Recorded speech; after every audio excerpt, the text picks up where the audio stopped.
Hello my dear students. Today let us study the first lesson, The Gentleman of the Jungle. It is a story. In fact, it is a fable. Fable means a story with a moral. ನೀತಿ ಕಥೆ ಅಂತ ಹೇಳ್ತಾರೆ. It was written by Jomo Kenyetta. Look at the spelling of Jomo, Jomo, Kenyetta. It should be pronounced as Jomo Kenyetta. The author Jomo Kenyetta is an African. He is a Kenyan writer. Africa ಖಂಡದ Kenya ದೇಶದಲ್ಲಿ ಹುಟ್ಟಿದಂತಹ ಒಬ್ಬ ಲೇಖಕ ಯೋಮೋ ಕೆನ್ನೆಟಾ. He was the first president of Kenya. He was a Kikuyu. Kikuyu are the original tribes of Kenya. Kenya ದೇಶದ ಒಂದು ಬುಡಕಟ್ಟು ಜನಾಂಗಕ್ಕೆ ಕಿಕುಯು ಅಂತ ಕರೀತಾರೆ. ಆ ಕಿಕುಯು ಬುಡಕಟ್ಟು ಜನಾಂಗದ ಒಬ್ಬ ಲೇಖಕ ಯೋಮೋ ಕೆನ್ನೆಟಾ. ಅವನು ಕೀನ್ಯಾ ದೇಶದ ಮೊದಲನೆಯ ರಾಷ್ಟ್ರಪತಿ ಆಗಿರ್ತಾನೆ. He has written this. He campaigned for African political rights. The background to this story is, in those days, the Europeans had occupied many countries and they made those countries as their colonies. Colonies ಅಂತ ಹೇಳಿದ್ರೆ ವಸಾಹತುಗಳು. ಯುರೋಪಿಯನ್ನರು ಅನೇಕ ದೇಶಗಳಿಗೆ ಹೋಗಿ ಅವರು ಆ ದೇಶಗಳನ್ನು ವಸಾಹತುಗಳನ್ನಾಗಿ ಮಾಡಿಕೊಂಡಿದ್ರು. So they had gone to Africa and made Africa as their colony. The natives of Africa opposed it. And here is a man, Jomo Kenyatta, a Kenyan, who opposed the European expansion. Therefore, he campaigned for African political rights. Let us understand the gist of the story. ಆ ಒಂದು ಕಥೆಯ ತಿರುಳನ್ನು ಇವಾಗ ನೋಡೋಣ. It is about an elephant cheating a man. ಈ ಕಥೆ ಏನು ಹೇಳುತ್ತಪ್ಪ ಅಂತ ಹೇಳಿದ್ರೆ, ಒಂದು ಆನೆ ತನ್ನ ಸ್ವಂತಹ ಗೆಳೆಯನಾದಂಥ ಮನುಷ್ಯನನ್ನು ಹೇಗೆ ಚೀಟ್ ಮಾಡುತ್ತೆ ಅನ್ನೋದನ್ನು ಹೇಳುತ್ತೆ ಈ ಕತೆ. It is about the gentleman of the jungle cheating. ಈ ಕಥೆಯಲ್ಲಿ the title of the story itself tells you that it is the gentleman of the jungle. Jungle means forest. Jungle ಅಂದರೆ ಒಂದು ಕಾಡು, ಕಾನನ, ಅರಣ್ಯ. ಅರಣ್ಯದಲ್ಲಿ ಕೆಲವು ಒಳ್ಳೆಯ ಮನುಷ್ಯರಿದ್ರಂತೆ. ಅರಣ್ಯದಲ್ಲಿ ಸಾಮಾನ್ಯವಾಗಿ ನಾವು ಕಾಣೋದು ಮೃಗಗಳು, ಕ್ರೂರ ಮೃಗಗಳು. ಆ ಕ್ರೂರ ಮೃಗಗಳನ್ನು ಮನುಷ್ಯನಿಗೆ ಹೋಲಿಸ್ತಾ ಅವರು ಬಹಳ ಒಳ್ಳೆಯ ಮನುಷ್ಯರು ಅಂತ ಹೇಳ್ತಾರೆ ಲೇಖಕ. So the gentleman of the jungle means the animals. Okay. Finally, the man learns the truth and teaches us that one cannot be always submissive. ಈ ಕಥೆಯ ಕೊನೆಯಲ್ಲಿ ನಮಗೆ ಗೊತ್ತಾಗುತ್ತೆ, ನಿಜವಾದಂಥ ಆ ಮನುಷ್ಯ, ಆ ಒಂದು ಆನೆಯ ಜೊತೆ ಗೆಳೆತನ ಮಾಡಿದಂಥ ಮನುಷ್ಯ ನಮಗೆ ತೋರಿಸ್ಕೊಡ್ತಾನೆ ಕಡೆಗೆ ನಾವು ಯಾವತ್ತೂ ಕೂಡ ಯಾರಿಗೂ ಕೂಡ ತೀರಾ ತಲೆ ಬಾಗಬಾರ್ದು, ಸಬ್ಮಿಸಿವ್, ಅಡಿಯಾಳಾಗಬಾರ್ದು ಅಂತಕ್ಕಂಥ ನೀತಿಯನ್ನು ಹೇಳ್ಕೊಡ್ತಾನೆ. ಅವನೇ ಹೇಳಿರೋ ಪ್ರಕಾರ, peace is costly but worth the price. ಶಾಂತಿ ಸಿಗೋದು ಬಹಳ ದುಬಾರಿ ಅಂತ ಹೇಳ್ತಾನೆ.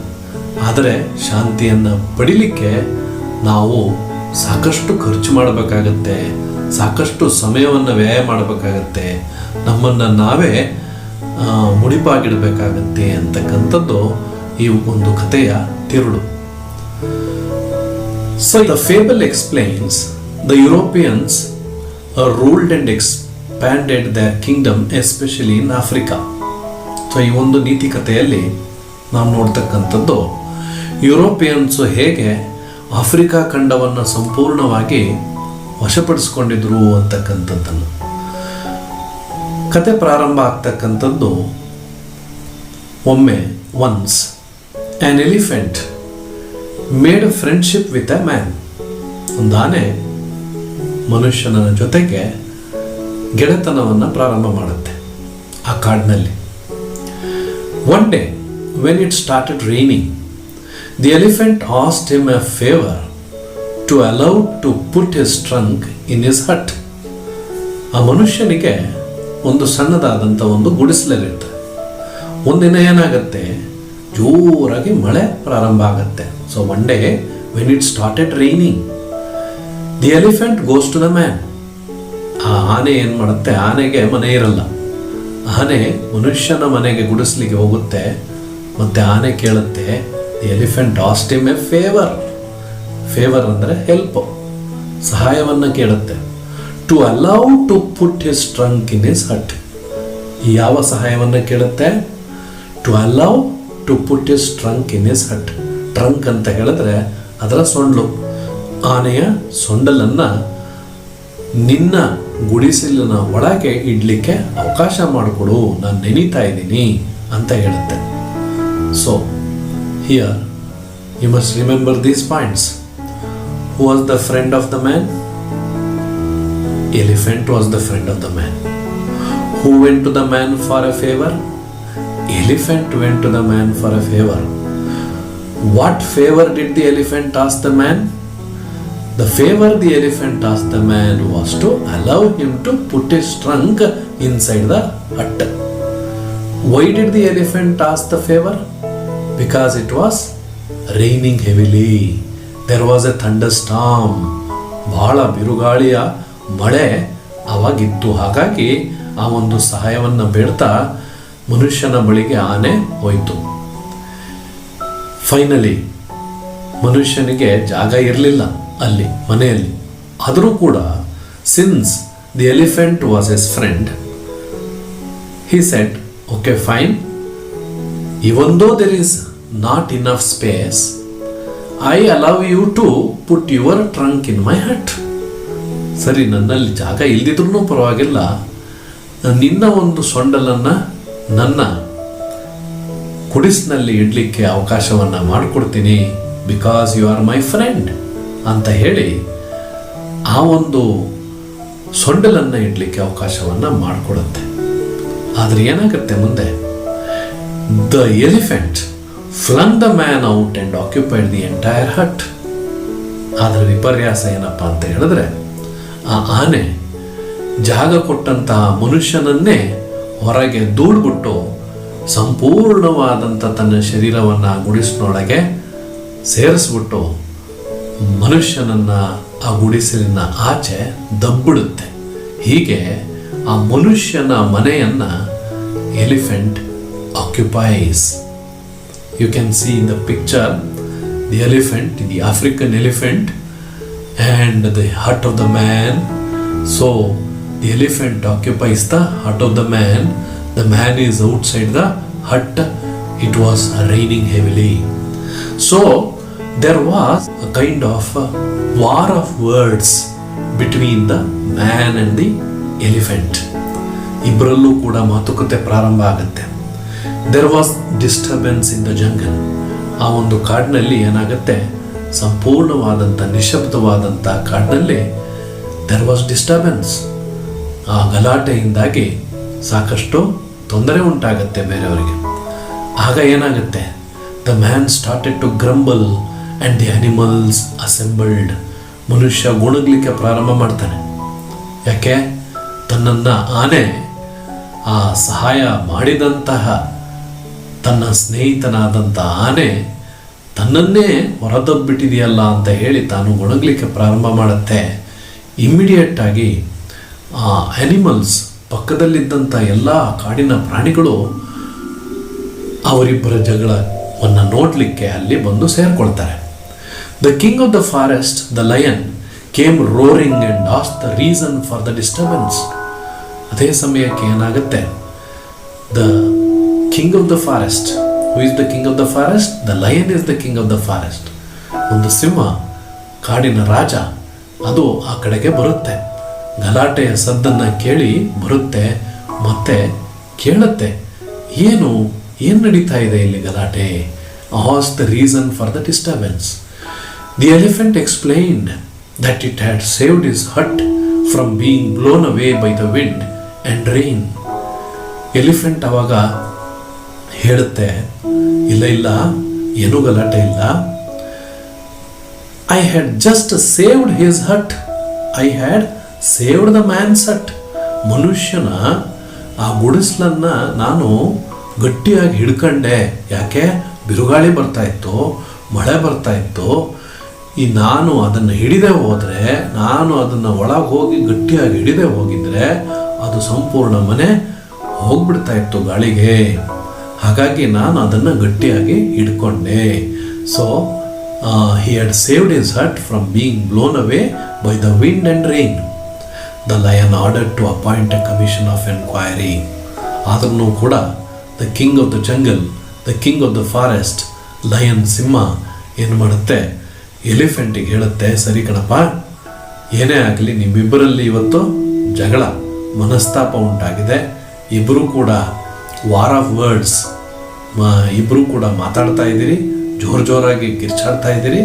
ಏನೇ ಆಗಲಿ ಒಂದು ಸಮಿತಿಯನ್ನು ನಾವು ನೇಮಕ ಮಾಡೋಣ. ಹಾಗಾದರೆ ಒಂದು ಸಮಿತಿಯನ್ನು ನೇಮಕ ಮಾಡು, ರಚಿಸು ಅಂತ ಹೇಳುತ್ತೆ. ಹಾಗಾಗಿ the elephant was entrusted to appoint the commission of enquiry. You can see in the picture the lion, the king of the forest, ordering the elephant to appoint the members of the commission. Now the elephant was busy appointing the members of the commission. The royal commission of enquiry was set up. The elephant chose Mr. Rhinoceros. Rhinoceros ಅಂತ ಹೇಳಿದ್ರೆ ಗೆಂಡಾಮೃಗ. Mister ಬಫೆಲ್ಲೋ ಅಂತ ಹೇಳಿದ್ರೆ ಎಮ್ಮೆ. Mister alligator ಅಂತ ಹೇಳಿದ್ರೆ ಒಂದು ದೊಡ್ಡ ಮೊಸಳೆ. The right honourable mister fox ಅಂತ ಹೇಳಿದ್ರೆ ನರಿ. To act as a chairman. ಆ ಫಾಕ್ಸ್ ಏನಾಗಬೇಕು, ಆ ನರಿ ಏನಾಗಬೇಕು, ಚೇರ್ಮನ್ ಆಫ್ ದ ಕಮಿಷನ್ ಆಗಬೇಕು. And there was the last member mister leopard ಅಂದರೆ ಚಿರತೆ. To act as secretary to the commission. ಆ ಒಂದು ಸಮಿತಿಗೆ ಒಂದು ಕಾರ್ಯದರ್ಶಿಯಾಗಿ ಲೆಪರ್ಡ್ ಆ್ಯಕ್ಟ್ ಮಾಡಬೇಕು ಅಂತ ಹೇಳಿ. So there were 5 members appointed by the elephant as the royal commission of enquiry. So who were the 5 members? Mr. Rhinoceros, Mr. Buffalo, Mr. Alligator, the right honorable Mr. Fox, Mr. Leopard. ಈ 5 ಕ್ರೂರ ಮೃಗಗಳನ್ನು royal commission of enquiry members ಅನ್ನಾಗಿ appoint ಮಾಡಿತು. ಯಾವುದು? Elephant. The man protested. ಆದರೆ ಮನುಷ್ಯ ವಿರೋಧವನ್ನು ವ್ಯಕ್ತಪಡಿಸ್ತಾನೆ. Why did the man protest?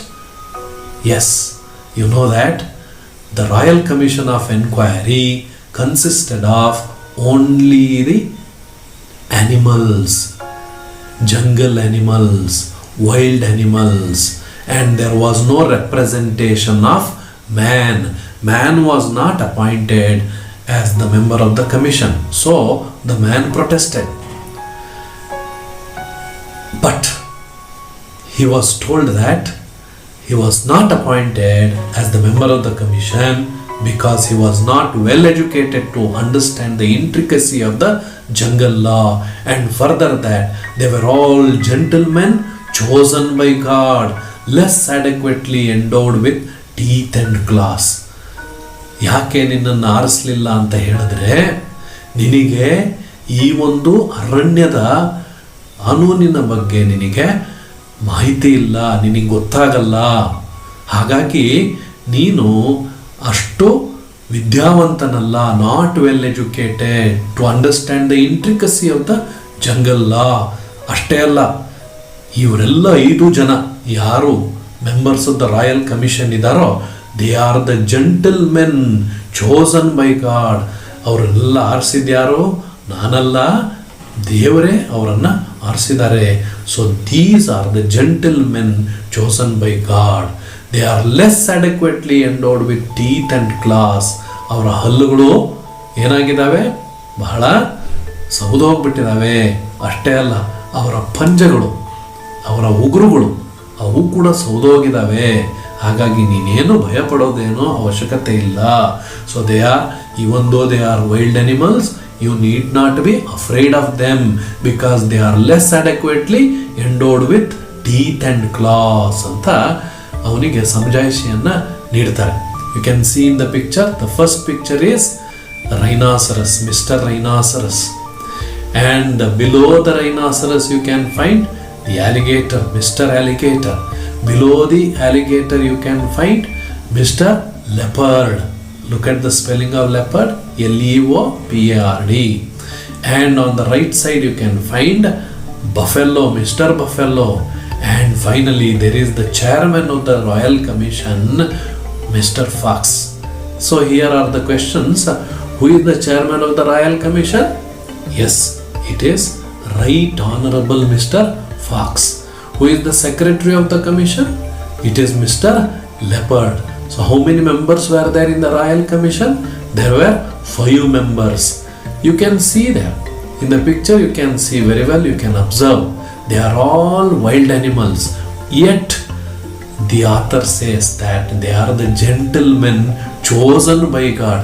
ಲೇಖಕ ಎಲಿಫೆಂಟ್ ಮೂಲಕ ಏನು ಹೇಳೋದಕ್ಕೆ ಬಯಸ್ತಾನೆ ಅಂತ ಹೇಳಿದ್ರೆ, ಇವರೆಲ್ಲರೂ ಕೂಡ ದೇವರಿಂದ ಆರಿಸಲ್ಪಟ್ಟಂತಹ ಮೆಂಬರ್ಸು. ಹಾಗಾಗಿ ನೀವೇನು ಭಯಪಡುವ ಅಗತ್ಯವಿಲ್ಲ.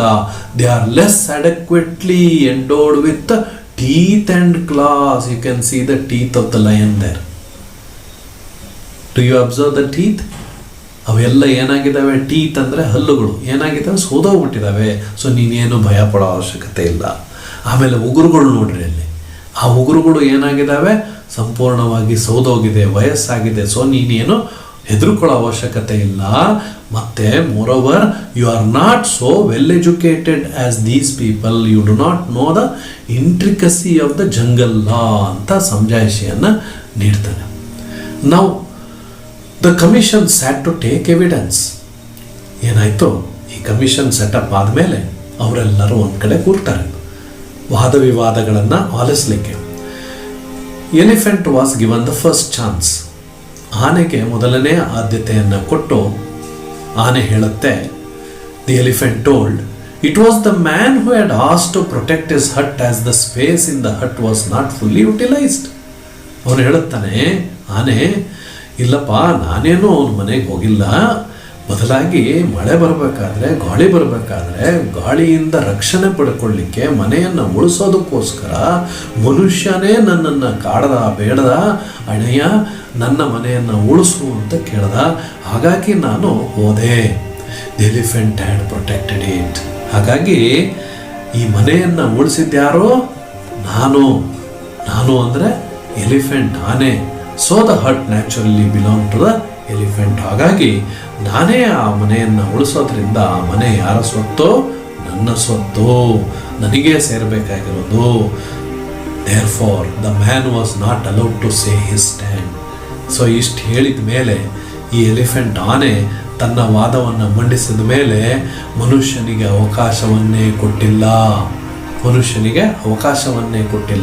See the hut of the man. The decision came and the elephant should occupy the hut. The man was free to build another hut anywhere in the jungle. So ಅಲ್ಲಿ ಏನಾಯಿತು, in the meantime ಆ ಒಂದು commission of enquiry ವಾದವನ್ನು ಆಲಿಸಿದ ನಂತರ, ಆನೆಯ ವಾದವನ್ನು ಆಲಿಸಿದ ನಂತರ, they all go for a lunch, dinner arranged by the elephant. Actually, the elephant was also an honorable minister in the jungle kingdom. ಆ ಒಂದು ಅರಣ್ಯದ ಸಾಮ್ರಾಜ್ಯದಲ್ಲಿ ಎಲಿಫೆಂಟ್ ಏನಾಗಿತ್ತು, ಒಂದು ಮಿನಿಸ್ಟರ್, ಆನರಬಲ್ ಮಿನಿಸ್ಟರ್ ಆಗಿತ್ತು. ಈ ಎಲಿಫೆಂಟು ಆ ಎಲ್ಲ 5 ಜನ ಮೆಂಬರ್ಸಿಗೆ ಒಂದು ಮೃಷ್ಟಾನ್ನ ಭೋಜನವನ್ನು ಏರ್ಪಡಿಸ್ತಾರೆ. ಮೃಷ್ಟಾನ್ನ ಭೋಜನವಾದ ನಂತರ ವಾಪಸ್ ಬಂದು ಸಭೆಯನ್ನು ಸೇರ್ತಾರೆ. ಆಗ ಆ ತೀರ್ಪನ್ನು ಕೊಡ್ತಾರೆ. ಆ ತೀರ್ಪಿನ ಪ್ರಕಾರ the elephant should occupy the hut. So ಈಗ ಆ ಒಂದು ಆನೆ ಮನೆಯನ್ನು ಸ್ವಾಧೀನಪಡಿಸ್ಕೋಬೇಕು. ಸೊ ಮನೆ ಯಾರಿಗೆ ಸೇರುತ್ತೆ, ಇವಾಗ ಆನೆಗೆ ಸೇರುತ್ತೆ. The man was free to build another hut anywhere in the jungle. ಆದರೆ ಮನುಷ್ಯನಿಗೂ ಕೂಡ ಅನ್ಯಾಯ ಮಾಡಲ್ಲ ನಾವು. ನೀನು ಎಲ್ಲಿ ಬೇಕಾದರೂ, ಇಡೀ ಒಂದು ಅರಣ್ಯದಲ್ಲಿ ಎಲ್ಲಿ ಬೇಕಾದರೂ ಕೂಡ ನೀನು ಒಂದು ಮನೆಯನ್ನು, ಗುಡಿಸಲನ್ನು ಕಟ್ಕೋಬೋದು ಅಂತ ಡಿಸಿಷನನ್ನು ಕೊಡ್ತು. ಮನುಷ್ಯನಿಗೆ ಹೆದರಿಕೆ. he had fear that there were teeth and claws. So fearing the teeth and claws, the man had to agree. ಬೇರೆ ದಾರಿ ಇಲ್ಲ. ಯಾಕೆ? ಅವರೆಲ್ಲರೂ ಕೂಡ ಮೃಗಗಳು. ಆ ಮೃಗಗಳಿಗೆ ಹಲ್ಲುಗಳಿತ್ತು, ಅಷ್ಟೇ ಅಲ್ಲ ಉಗುರುಗಳಿತ್ತು. ಅವೆಲ್ಲ ಸಿಗದು ಹಾಕ್ಬಿಡ್ತವೆ ಅಂತ ಇವನಿಗೆ ಗೊತ್ತಿತ್ತು. ಇವನೇನಾದರೂ ವಿರುದ್ಧ ಮಾತಾಡಿದ್ರೆ. ಹಾಗಾಗಿ ಬೇರೆ ದಾರಿ ಇಲ್ಲದೆ ಅವ್ರು ಹೇಳ್ದಂಗೆ ಕೇಳ್ತಾನೆ. ಪುನಃ ಬೇರೆ ಕಡೆಗೆ ಹೋಗಿ ಒಂದು ಮನೆಯನ್ನು ಕಟ್ಕೊಳ್ತಾನೆ. No sooner did he build another one than the rhinoceros barged in and ordered the man to quit. ಇನ್ನೊಂದು ಮನೆಯನ್ನು ಕಟ್ಟಿದ್ದೆ ತಡ ಆ rhinoceros, mister rhinoceros, one of the members of the commission, ಅವನು ಏನು ಮಾಡ್ದ, ಸೀದಾ ಮನೆ ಒಳಗಡೆ ಹೋಗಿ ಮನುಷ್ಯನನ್ನು ನೀನು ಹೊರಗೆ ನಡಿ, ಈ ಮನೆ ನನಗೆ ಸೇರಿದ್ದು ಅಂತ ಹೇಗೆ ಎಲಿಫೆಂಟ್ ಮೊದಲನೇದಾಗಿ ಅದು ಮಾಡ್ತೋ ಅದೇ ರೀತಿಯಲ್ಲಿ ಈಗ ರೈನಾಸರಸ್ ಗೇಂಡಾಮೃಗ ಮಾಡ್ತು. Again the commission was appointed and the result was same as before. ಅಲ್ಲೂ ಕೂಡ ರೈನಾಸರಸ್ ಮತ್ತು ಮನುಷ್ಯನ ನಡುವೆ ಜಗಳ ಶುರುವಾಯಿತು. ಆ ಜಗಳ ಹೇಗೆ ಆನೆ ಮತ್ತು ಮನುಷ್ಯನ ನಡುವಿನ ಜಗಳದ ಸಮಯದಲ್ಲಿ ಯಾವ ರೀತಿಯ ತೀರ್ಮಾನವಾಗಿತ್ತೋ ಹಾಗೆಯೇ ಇನ್ನೊಂದು ಸಮಿತಿಯನ್ನು ನೇಮಕ ಮಾಡಲಾಯಿತು. ಆ ಸಮಿತಿಯ ಒಂದು ರಿಸಲ್ಟು ಕೂಡ ಮೊದಲನೆಯ ಸಮಿತಿ ಏನು ರಿಸಲ್ಟ್ ಕೊಡ್ತೋ ಅದೇ ರೀತಿಯ ಡಿಸಿಷನನ್ನು ಕೊಡ್ತು, ತೀರ್ಪನ್ನು ಕೊಡ್ತು. ಹಾಗಾದರೆ ಮನುಷ್ಯ ಎರಡನೆಯ ಮನೆಯನ್ನು ಕೂಡ ಕಳ್ಕೊಳ್ಬೇಕಾಯಿತು. The man lost his second house also. ನಾವು the man was tired of it. ಮನುಷ್ಯನಿಗೆ ಬಹಳ ಬೇಸರ ಆಗುತ್ತೆ. ಸರಿ, ಏನು ಮಾಡಲಿಕ್ಕಾಗಲ್ಲ. ಏಕೆಂದರೆ ಅವನಿಗೆ he had the fear of teeth and claws. So therefore he started building another hut. ಇನ್ನೊಂದು ಮನೆಯನ್ನು ಕಟ್ತಾನೆ. The same thing continued till Mr. Buffalo, Mr. Leopard, Mr. Hyena and the rest were all accommodated. So ಏನಾಯಿತು, ಅಲ್ಲಿ ಕಾಡಿನಲ್ಲಿರ್ತಕ್ಕಂಥ ಉಳಿದಂಥ ಎಲ್ಲ ಪ್ರಾಣಿಗಳು ಇವನು ಒಂದು ಮನೆ ಕಟ್ಟೋದು, ಆ ಮನೆಯನ್ನು ಒಂದು ಪ್ರಾಣಿ ಬಂದು ಆಕ್ಯುಪೈ ಮಾಡೋದು. ಹೀಗೆ ಯಾರ್ಯಾರು ಆಕ್ಯುಪೈ ಮಾಡಿದ್ರು? ಮಿಸ್ಟರ್ ಬಫೆಲ್ಲೋ, ಮಿಸ್ಟರ್ ಲೆಪರ್ಡ್, ಮಿಸ್ಟರ್ ಹೈನಾ. ಹೈನಾ ಅಂತ ಹೇಳಿದ್ರೆ ಒಂದು ಜಾತಿಯ ನಾಯಿಯ ರೀತಿಯಲ್ಲಿ ಇರ್ತಕ್ಕಂಥ ಒಂದು ಮೃಗ, ಕಾಡಿನ ಮೃಗ. ಅವೆಲ್ಲ ಕೂಡ ಆಕ್ಯುಪೈ ಮಾಡಿತು. Now the man thought of A plan. ಈಗ ಮನುಷ್ಯನಿಗೆ ತಾಳ್ಮೆ ಅನ್ನೋದು ಅವನಿಗೆ ಕಳೆದೋಗ್ಬಿಡ್ತು. ಮತ್ತು ಅವನಿವಾಗ ಯೋಚನೆ ಮಾಡ್ತಾನೆ, ಸರಿ ಎಲ್ಲಿ ತನಕ ನಾನು ತಲೆಯನ್ನು ಬಾಗಿಸ್ಲಿ? ಈ ರೀತಿಯ ಅನ್ಯಾಯಗಳಿಗೆ ಬಾಗಿಸಿದ್ರೆ ನನಗೆ ಅನ್ಯಾಯ ಆಗುತ್ತೆ ಅಂತ ಹೇಳಿ ಅವನು ಒಂದು ಪ್ಲ್ಯಾನ್ ಮಾಡ್ತಾನೆ. He built a very big hut. ದೊಡ್ಡ ಒಂದು ಗುಡಿಸಲನ್ನು ಕಟ್ತಾನೆ. All the animals came one after the other and got inside the hut. ಆ ಮನೆ ಕಟ್ಟಿದ್ದೇ ಥರ ಎಲ್ಲ ಪ್ರಾಣಿಗಳು ಈಗಾಗಲೇ ಅವರು ವಾಸಿಸಿದಂತಹ ಮನೆಗಳೆಲ್ಲ, ಗುಡಿಸಲುಗಳೆಲ್ಲ ಹಾಳಾಗಿದ್ವು, ಎಲ್ಲ ಬೀಳಲಿಕ್ಕೆ ಪ್ರಾರಂಭ ಆಗಿತ್ತು. ಹಾಗಾಗಿ ಈಗ ಹೊಸ ಮನೆ ಕಟ್ಟಿದಾನಲ್ಲ, ಆ ಮನೆಯ ಒಳಗೆ ಎಲ್ಲರೂ ಕೂಡ ನುಗ್ಗಲಿಕ್ಕೆ ಪ್ರಾರಂಭ ಮಾಡಿದ್ರು. ಇದೇ ಸುಸಂದರ್ಭ. This is the right time, the man thought. The man set the hut on fire and burn them alive. So ಏನು ಮಾಡ್ದ ಮನುಷ್ಯ? ಇದೇ ಸುಸಂದರ್ಭ ಅಂತ ಹೇಳಿ ಆ ಇಡೀ ಮನೆಗೆ ಬೆಂಕಿಯನ್ನು ಹಚ್ಚಿಬಿಡ್ತಾನೆ. ಸಂಪೂರ್ಣ ಎಲ್ಲ ಪ್ರಾಣಿಗಳು ಸುಟ್ಟು ಕರಕಲಾಗ್ತವೆ. He went home saying, peace is costly, but it is worth the expense. ಮನೆಗೆ ಅವನು ವಾಪಸ್ ಹೋಗ್ತಾನೆ, ಸರಿ ಶಾಂತಿ ಸಿಗೋದು ಬಹಳ ದುಬಾರಿ, ನಾವು ಬಹಳಷ್ಟು ಶ್ರಮ ಪಡಬೇಕಾಗತ್ತೆ ಅಂತ ಹೇಳಿ ಮನೆಗೆ ಹೋಗ್ತಾನೆ. My dear students, this is the story of the gentleman of the jungle written by Jomo Kenyetta. So there are so many points to remember. So in the next session I am going to send you the questions on this chapter. Once you read the textbook and try to answer all these questions, there will be 1 mark questions, so you can understand the question, read the question well, and after reading the text you will be able to answer them. Write them in your notes and WhatsApp me all those question and answers. Wish you all the best. You can see the picture of Mr. Hyena. This is the hyena, and you can see the hut which was finally burnt. So study well.